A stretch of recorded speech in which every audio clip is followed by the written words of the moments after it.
صحابہ کرام عرض کر دینے یا رسول اللہ صلی اللہ علیہ وسلم ما ہاذہ الاضاحی، حضور قربانیاں کی نے؟ فرمایا سنت ابیکم ابراہیم، یہ تواڈے بابے ابراہیم علیہ السلام دی سنت مبارکہ ہے۔ 10 سال حضور مدینہ طیبہ رہے، 10 سال حضور قربانی کی تھی، 1 سال دا بھی ناغا نہیں۔ لہذا قربانی صاحب استطاعت بندے ہوتے واجب جڑا طاقت رکھدا ہو۔ یا رسول اللہ صلی اللہ علیہ وسلم یہ جڑیاں قربانیاں کرنے ہیں سانو کو اجر بھی ملتا ہے؟ پاک محبوب علیہ السلام نے فرمایا بکل شعرۃ حسنہ، ہر کھال دے اتے ایک جڑا بال ہے، ہر بال دے بدلے اللہ تانوں نیکی عطا فرماندا۔ اے قربانی دا اجر۔ سیدہ فاطمہ الزہرا سلام اللہ علیہا، آپ نو محبوب کریم صلی اللہ علیہ وسلم نے فرمایا پیاری بیٹی فاطمہ جدو قربانی ذبح ہونے لگے نا تے جدوں ذبح ہونی ہے ان دے کول حاضر ہویا کرو، یعنی اپنی موجودگی اور سرپرستی وچ ذبح کرواؤ۔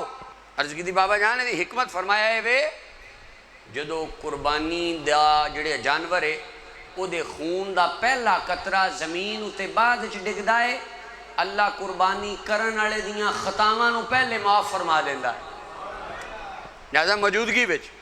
اور جناب محبوب دو عالم صلی اللہ علیہ وسلم آپ نے خود اپنی قربانی نو ذبح فرمایا، سرکار نے اپنا گھٹنا مبارک کو دے اتے رکھ کے اور بسم اللہ پڑھ کے دائیں ہاتھ نال خود قربانی حضور نے اپنی ذبح فرمائی۔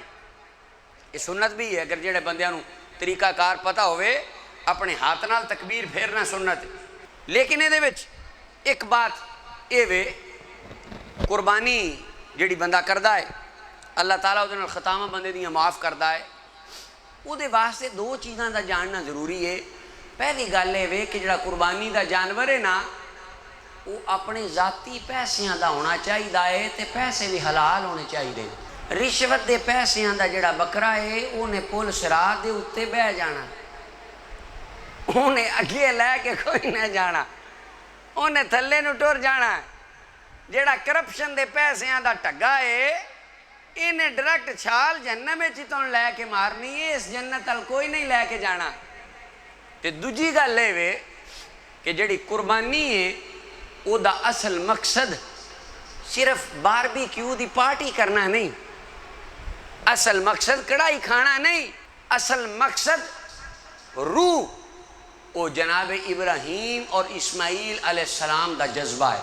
اصل مقصد صرف خون بہانا مقصد نہیں، مقصد اے وے کہ ابراہیم علیہ السلام نے تے دمبا نہیں کیتا، اپنا سکا پتر ہی لٹا لیا ہے، سکا پتر لٹایا ہے نا، دمبا تے بعد جنت جو آیا وہ تے اللہ بھیجیا ہے، آپ نے تے اپنا بیٹا ذبح فرمایا۔ تو وہ قربانی دا سب تو بڑا مقصد ہے وے کہ انسان نو چونکہ زیادہ محبت اپنی بیوی اولاد نال ہوندی ہے تے کائنات دے ہر رشتے تو زیادہ بندہ مومن نو محبت اپنے اللہ نال ہونی چاہیے۔